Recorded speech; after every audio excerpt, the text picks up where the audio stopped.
And now it's time for a tiny bite of knowledge.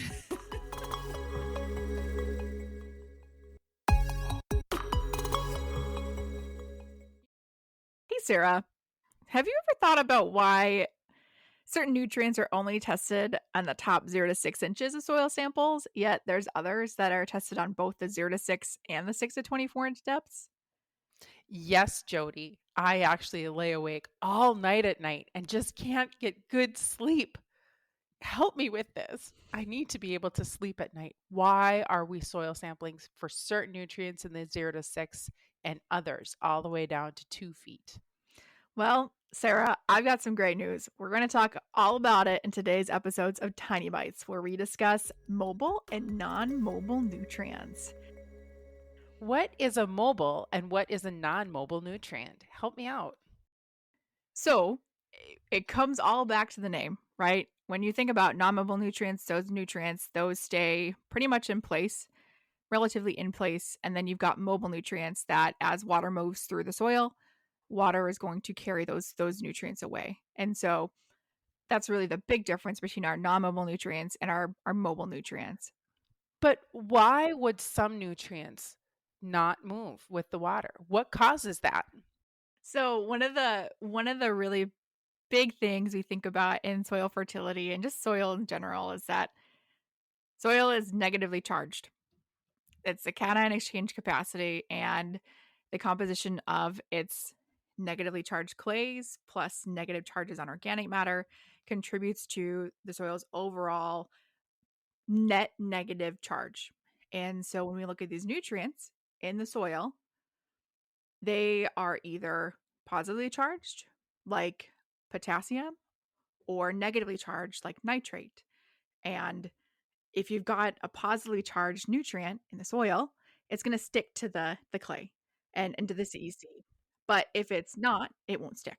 So it's just like the concept of a magnet then is what you're saying, right? So like if you put a positive and a negative end together, it's going to bind together. And yet if you put a negative and a negative together, those two ends are going to repel away from each other. In other words, if you've got a negative ion like a nitrate and you've got a negatively charged clay, those two are not going, they're going to repel each other, and that nitrate can move through the soil. So is nitrogen a soil mobile nutrient then? Nitrate is a soil mobile nutrient, yes. And there's different forms of nitrogen, but in general, nitrate is the most common form of nitrogen in the soil. And for the most part, it's going to move. And if you've got water, it's going to move. It's a mobile nutrient. But when you're talking about other forms of nitrogen, I'm assuming that you're also thinking about something like ammonium, which is positively charged.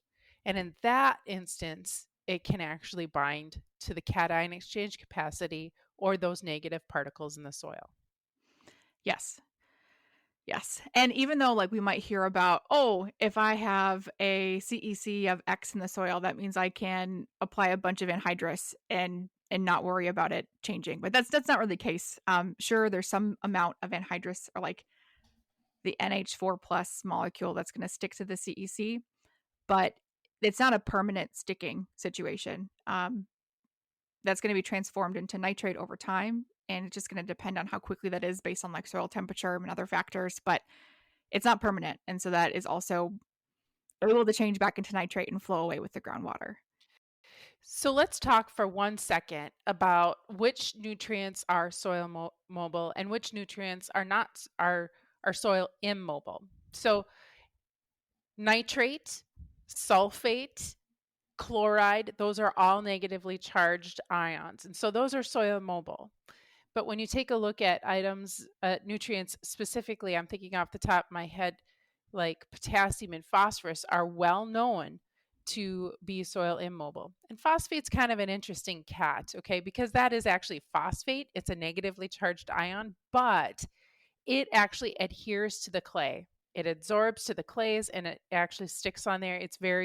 That one is actually very immobile because of its adhesion to the clays. But potassium is kind of an interesting cat. Potassium is definitely something that is binding to the cation exchange capacity. Specifically where we get the negative charges on the cation exchange capacities, it's on the edges of the clays and it's from the organic matter. It is not from the sands. The sands are actually pretty inert. So this is important to think about, because if you are in a soil that is actually very sandy with no organic matter, it's actually possible to get that potassium to leach through the profile. And you can't hold on to it. As a matter of fact, in some of the potassium trials that Dr. Franzen had done at NDSU here a few years ago, he mentioned that in some of these soils, it wasn't actually going to be possible to be building those potassium levels, and not to even try, but rather to make sure that the potassium needs for the crop being raised during that year were met. Yeah. So, I mean, another way to think about mobile versus non-mobile nutrients, if you're going to a lab and it's got options to what am I going to test for nutrients on the bottom 6 to 24, the nutrients that they're going to test are going to be those nutrients that do flow through the soil or are mobile. And those nutrients that are only tested on the top 0 to 6, they're only going to test for those. Well, they're going to test for everything, but the ones that don't make it across both are just going to be your non-mobile nutrients, right? It's those nutrients, they tend to not really go down the profile very far, so it's not going to be worth your time or the laboratory's time to test those non-mobile nutrients farther down in the profile. Absolutely. And when you think about grids versus zones, oftentimes we have actually found that the soil mobile nutrients are predicted better by zones. And oftentimes when we are grid sampling, we're focusing more on non-mobile nutrients, such as your P and K. And this is increasingly important because a lot of times when we're grid sampling, usually most people are doing a 0 to 6 profile. But thinking about what Sarah said, what Sarah mentioned before about landscape position and thinking about how water moves across a landscape. So if we're looking to test mobile nutrients like nitrate, like sulfate, like chloride, and especially nitrate, if we're looking to test something like nitrate, there's probably going to be a bigger relationship between landscape position and the concentration of that nutrient versus, gridded squares across a field. So think about water movement. That's how you can think about those mobile nutrients. Whereas there's a little bit of a different process for all those other non-mobile nutrients to think about where they are located across the field. To wrap this up, what's important to keep in mind is that not all nutrients are created equal. Some are mobile and move with the water, like chloride, nitrate, sulfate, and some are non-mobile and they stay pretty tight to the soil. Like potassium and phosphorus. Tune in next time for a tiny bite of knowledge from GK Technology, where we have a map and an app for that.